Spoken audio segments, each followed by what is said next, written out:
दोस्तों स्वागत है आपका the magic of thinking rich season 4 के आज के डे 13 के समरी वीडियो में। तो दोस्तों ये जो वर्कशॉप है the magic of thinking rich, अभी इसका सीजन 4 चल रहा है और इसे अनुष्ठित कर रहे हैं भूपेंद्र सिंह राठौर यानी कि बीएसआर सर। तो ये जो वर्कशॉप है लॉ ऑफ अट्रैक्शन के ऊपर है एंड इसमें सिर्फ लॉ ऑफ अट्रैक्शन नहीं, सभी चीज़ें सिखाई जाती है, जैसे कि पर्सनैलिटी डेवलपमेंट, जैसे कि हीलिंग टेक्निक्स, जैसे कि बिजनेस के स्ट्रेटजीज, ऐसे और भी बहुत सी चीज़ें जो अगर आप नहीं सुनेंगे तो आपको समझ में नहीं आएगा। तो दोस्तों मैं बता दूं कि ये एक प्लेलिस्ट चल रहा है जिसमें the magic of thinking season 4 के हर दिन के समरी वीडियोस है, यानी कि 15 अगस्त से लेकर 4 सितंबर तक 21 दिनों की आपको यहाँ पर समरी वीडियोस हर दिन की मिल जाएगी। तो इस प्लेलिस्ट को ज़रूर से फॉलो कीजिए एंड पहले के जो 12 वीडियोस है वो ज़रूर से देखिए, क्योंकि इतने इंपॉर्टेंट चीज़ उसमें कहे गए हैं कि वो आपकी पूरी लाइफ को एकदम ट्रांसफॉर्म कर सकती है। तो दोस्तों मेरा नाम है मौसमी सिंगोरा एंड चलिए आज की हमारी वीडियो को शुरू करने से पहले हमारा जो रूल है उसे फॉलो करते हैं। सो दोस्तों शेक योर बॉडी एंड से यस। ऐसा ही तो आपको हर वक्त एनर्जेटिक रहना है ना, क्योंकि सेलिब्रेट वही करता है जो सेलिब्रिटी होता है। तो दोस्तों हम सबको सेलिब्रिटी बनना है, हम सबको हर दिन हर मोमेंट पे सेलिब्रेट करना है। क्योंकि दोस्तों हमेशा एक बात याद रखिएगा, आपके पास अगर कोई भी सेलिब्रेशन का रीज़न ना हो तो एक उंगली को उठाइएगा एंड नाक के नीचे रखिएगा, देखिएगा कि हवा आ रही जा रही है, आपके उंगली में फील हो रही है, मतलब आप जिंदा है। तो सेलिब्रेट, क्योंकि दोस्तों अगर आप जिंदा ही नहीं होंगे तो बाकी जो चीज़ें होती है वो तो हो ही नहीं सकती ना। तो इसलिए जब भी आपको लगे कि मेरा कोई रीज़न ही नहीं है सेलिब्रेट करने का, तो ये टेक्निक को फॉलो कीजिए एंड सेलिब्रेट कीजिए एंड अपने लाइफ में पॉजिटिव रहिए। तो दोस्तों चलिए आज के समरी वीडियो को शुरू करते हैं। तो दोस्तों आज का जो समरी वीडियो का टॉपिक है वो है, आपने अगर इन 5 चीज़ों को मैनेज करना सीख लिया तो आपको सक्सेसफुल होने में कोई भी नहीं रोक सकता। लेकिन दोस्तों ये जो 5 चीज़ें हैं जिनको आपको मैनेज करना सीखना है, इसके लिए आपको पहले 4 और चीज़ें हैं जिसमें आपको मास्टरी करनी पड़ेगी। तो वो 4 चीज़ है। पहला है पब्लिक हैंडलिंग, मतलब आपको पब्लिक हैंडल करना आना चाहिए। वो दिमाग में क्या सोच रहे हैं या फिर कोई किस मेंटेलिटी का है, आपको उसके मेंटेलिटी को समझकर उसके अनुसार ही आपको आंसर करना है। इसे बोलते हैं पब्लिक हैंडलिंग। दूसरा जो है सेलिंग स्किल। जी हाँ दोस्तों, दुनिया में हर जगह पर सेलिंग है, इसलिए आपको सेलिंग आना बहुत ही ज़्यादा ज़रूरी है। आप सोचिए एक कंपनी का जो CEO है, वो कंपनी क्या उसको मतलब ऐसे ही ले लेगा कि मतलब नॉर्मली चलो इसे ले लेते हैं। उसको ज़रूरी से पब्लिक स्पीकिंग आना चाहिए, उसको ज़रूरी से पब्लिक हैंडलिंग आना चाहिए, उसको ज़रूरी से सेलिंग स्किल्स आना चाहिए। ये सब क्वालिटीज़ उसके अंदर होनी चाहिए, उसके बाद ही वो कंपनी CEO के रूप में उसको लेती है एंड उसका ईयरली पैकेज होता है 30 to 40 करोड़ रुपीज़। सो दोस्तों आप सोच ही सकते हैं कि ये अगर एक पैकेज हो सकता है CEO का, तो आप अगर इंडिविजुअली कुछ करने का कोशिश करेंगे तो आपका तो मतलब कितना होगा, 300 400 1000 करोड़ तक, मतलब और भी ज़्यादा। आप जितना सोच सकते हैं उतना ही हो सकता है दोस्तों, लेकिन उसके लिए आपको ये क्वालिटीज़ को डेवलप करनी पड़ेगी। तो 3rd नंबर पर है प्रेजेंटेशन स्किल, मतलब कि पब्लिक स्पीकिंग स्किल। आपको पब्लिक के सामने बोलना या फिर किसी के भी सामने बोलना या फिर प्रेजेंटेशन देना एकदम कॉन्फिडेंटली, ये एकदम आपको मास्टरी करनी पड़ेगी ताकि आपका जो कॉन्फिडेंस लेवल हो एकदम ऊपर सुपर हाई रहे। एंड दोस्तों जो 4th स्किल है वो है नेटवर्किंग स्किल, मतलब आपको नेटवर्क बनाते जाना है, क्योंकि आप इसी से आपकी 100 करोड़ की 2000 करोड़ की, आप जितनी की चाहते हैं उतनी करोड़ की कंपनी खड़ा कर सकते हैं। दोस्तों अभी देखिए बहुत से लोगों को लगता है कि ये व्हाट्सएप, फेसबुक, ट्विटर, इंस्टाग्राम जो सब सोशल मीडियाज है ये बहुत ही टाइम वेस्टिंग है। जी हाँ, ये टाइम वेस्टिंग है उन लोगों के लिए जो लोग इसमें सिर्फ चिट चैट कर रहे हैं, मतलब ये लोग जो है इसको सही काम में नहीं लगा रहे हैं, अपने फायदे के लिए यूज़ नहीं कर रहे हैं, वही सिर्फ टाइम वेस्ट कर रहे हैं। आप अगर इसे सही से यूज़ करना सीख गए तब क्या होगा, ये जो सोशल मीडियाज है इससे आपका इतना बड़ा नेटवर्क क्रिएट होगा कि इससे आप इतनी बड़ी कंपनी खड़ी कर सकते हो, आपको पता भी नहीं चलेगा। इतनी बड़ी ऑर्गेनाइजेशन बना सकते हो, मतलब आप कभी सोच भी नहीं सकते। तो दोस्तों हम बाहर जो काम कर रहे हैं वो तो सही है, लेकिन इसके साथ साथ ही हम जब घर में हैं तब भी अगर कुछ करके बहुत सारे ढेर सारे करोड़ों लोगों के, पूरे दुनिया के लोगों के साथ कनेक्ट हो सके, नए अपॉर्चुनिटीज को अपने तरफ ला सके, तो ये तो मतलब बहुत ही फैंटास्टिक बात है ना दोस्तों। इसलिए हमेशा इस बात को याद रखिए कि सोशल मीडिया को आपको यूज करने नहीं देना है, आपको सोशल मीडिया को अपने फायदे के लिए यूज करना है। तो दोस्तों हमारा नेक्स्ट जो पॉइंट है, किसी भी चीज को करने का कारण पहले आता है, एक्शन बाद में आता है। तो दोस्तों सोचिए, आप अगर बहुत दिनों से कुछ करना चाह रहे हैं, सोचिए आप अगर एक हेल्थ के ऊपर ही ये पकड़ लेते हैं कि आप खुद का हेल्थ ठीक करना चाहते हैं, आप वेट लॉस करना चाहते हैं या फिर वेट गेन करना चाहते हैं, लेकिन उसके लिए क्या हो रहा है, आप एक्सक्यूज दे रहे हैं, अरे सुबह उठना पड़ता है, अरे हम लोगों के घर में तो बहुत ही स्वादिष्ट खाना बनता है, तो मतलब ये बहुत ही डिफिकल्ट होता है, या फिर मैं हफ्ते में ज़्यादातर दिन बाहर ही रहता हूँ, कैसे हो पाएगा क्या कुछ।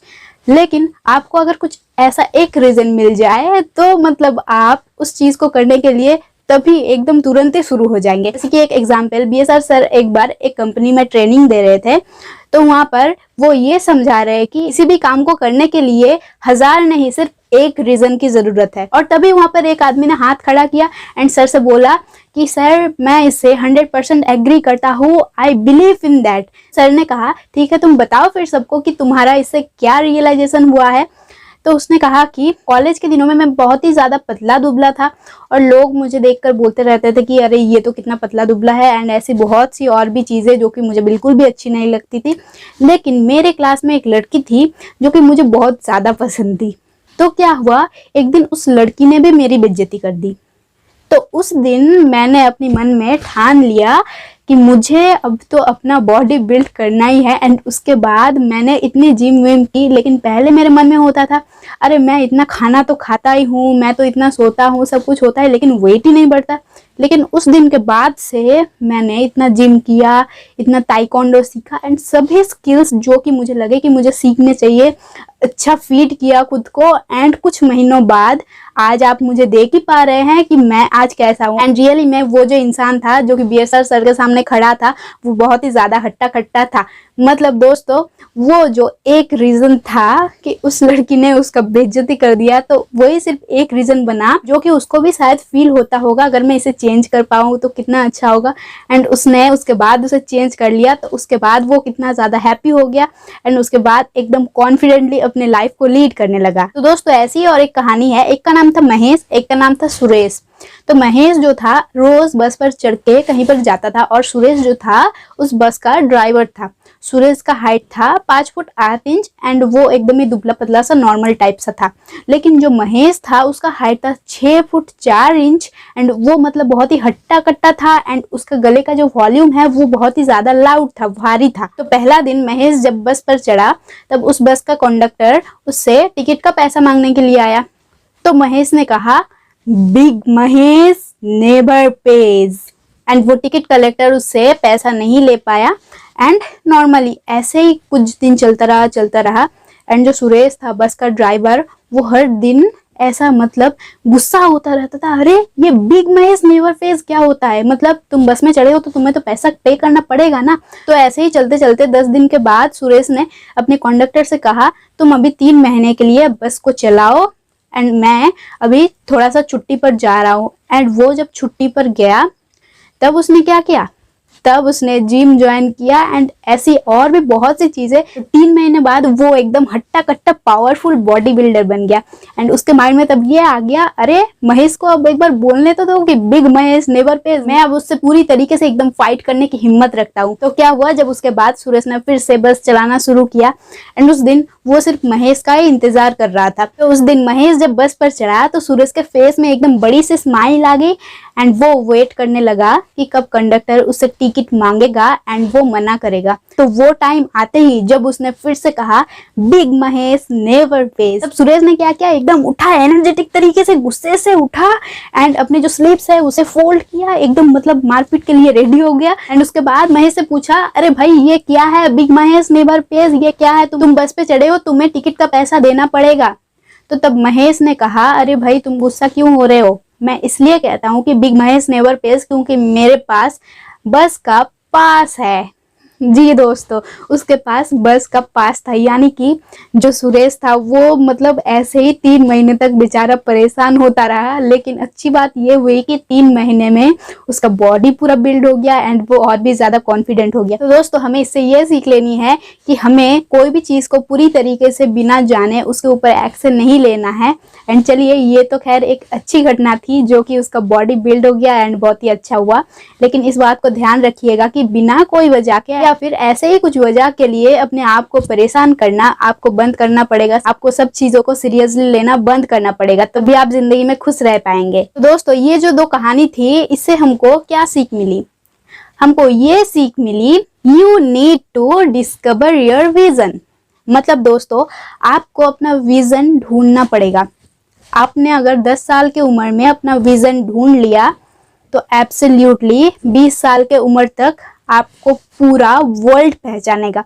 जी हाँ दोस्तों, आपने अगर 20 साल की उम्र में अपना विजन ढूंढा तो आपको 30 साल की उम्र तक पूरा वर्ल्ड पहचानेगा। क्योंकि दोस्तों ऐसी एक बड़ी सक्सेस को हासिल करने के लिए मिनिमम 1 दशक तो लगता ही है। तो दोस्तों आपका विजन जितना बड़ा होगा उतना ही टाइम लगेगा आपको सक्सेसफुल होने में। एंड सबसे बड़े बड़े जो विजन्स होते हैं उसको पूरा होने में 1 दशक तो लगता ही है। इसलिए आपको एकदम 1 दशक के लिए एकदम रेडी रहना है, 10 साल के लिए रेडी रहना है कि मुझे अगर अगले 80 साल 90 साल इस दुनिया में नाम करना है, इस दुनिया में छाए रहना है, तो मुझे ये जो डिकेड है, ये जो दशक है, 10 साल अपने फाउंडेशन में देना पड़ेगा। क्योंकि दोस्तों आपका फाउंडेशन आपको मजबूत बनाना पड़ेगा अगर आप चाहते हैं कि उसके बाद आपको 80-90 साल एकदम आप दुनिया पे पूरे छाए रहे। एंड दोस्तों जिन लोगों के पास विजन होता है वो लोग जिंदगी में आगे बढ़ते ही रहते हैं, उनको कोई भी आदमी पीछे नहीं हटा सकता।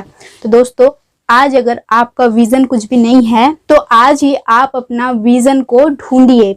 क्या है आपका विजन, आपका लक्ष्य क्या है, आपका पृथ्वी पर आने का, आपका जन्म लेने का उद्देश्य क्या है, इसे ढूंढिए, तभी आपका जो लाइफ है वो सक्सेसफुल होगा। तो दोस्तों अभी हमारा जो नेक्स्ट पॉइंट है वो है हम 5 ऐसे मैनेज करने वाले चीज सीखने वाले हैं जिसे अगर आपने सीख लिया तो आप अपनी लाइफ को पूरी अच्छी तरीके से सक्सेसफुल तरीके से लीड कर पाएंगे। तो पहला जो है फ्रस्ट्रेशन, इसे आपको मैनेज करना सीखना पड़ेगा।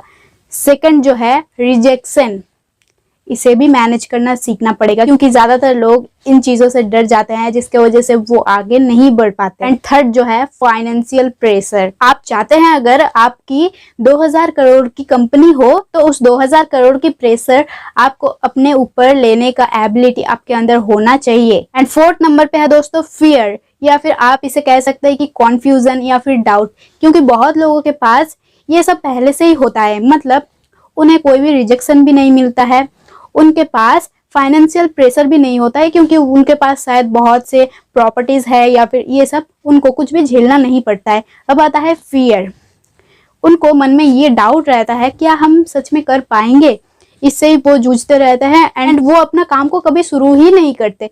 तो अगर दोस्तों सोचिए हम शुरू ही नहीं करेंगे कोई काम को, तब हमें पता कैसे चलेगा कि हम सक्सेसफुल होंगे या फिर फेलियर होंगे। लेकिन दोस्तों फेलियर कभी होता ही नहीं है, क्यों पता है? क्योंकि या तो आप जीतेंगे या तो आप सीखेंगे। जी हाँ दोस्तों, क्योंकि फेलियर कभी भी कोई नहीं होता है। आप अगर किसी चीज में ऐसा लग रहा है कि फेल हो रहे हैं, मतलब आपको उससे सीख मिल रही है, मुझे इस काम को ऐसे करना नहीं चाहिए, मुझे इस काम को वैसे शायद ट्राई करना चाहिए, इससे आपको बहुत सी बड़ी सीख मिलती है। एंड ये कभी भी फेलियर नहीं होता है, आपको जो सीख मिलती है उससे ही आपको सक्सेस भी हासिल होती है। एंड 5th नंबर पे जो आता है दोस्तों कॉम्प्लिसेंसी, मतलब पहले के जो 4 पॉइंट्स थे जो आपको मैनेज करना है, frustration, rejection, financial pressure, fear, doubt and confusion, इन चारों को मैनेज करने के बाद आपके पास एब्सोल्युटली सक्सेस आएगा। लेकिन सक्सेस के बाद दोस्तों आपको सक्सेस को भी मैनेज करना आना चाहिए। इसलिए दोस्तों सक्सेस के बाद कॉम्प्लिसेंसी आ जाती है, आपको इसे मैनेज करना पड़ेगा ताकि आप कुछ भी ऐसा गलत डिसीजन ना ले। तो इसलिए आपको कॉम्प्लिसेंसी को मैनेज करना सीखना पड़ेगा ताकि आप सक्सेसफुल बने रहे। तो दोस्तों यही था आज का डे 13 का समरी वीडियो। एंड कल आने वाला है the magic of thinking rich season 4 का डे 14 का समरी वीडियो। तो दोस्तों चलिए वीडियो को समाप्त करने से पहले हमारे रूल को फिर से एक बार फॉलो करते हैं। शेक योर बॉडी एंड से यस। जी हाँ दोस्तों, ऐसे ही एकदम एनर्जेटिक रहिए, हंसते रहिए, मुस्कुराते रहिए, जीवन में खुश रहिए, सक्सेसफुल बनिए। तो दोस्तों आज का वीडियो यही समाप्त होता है एंड धन्यवाद दोस्तों।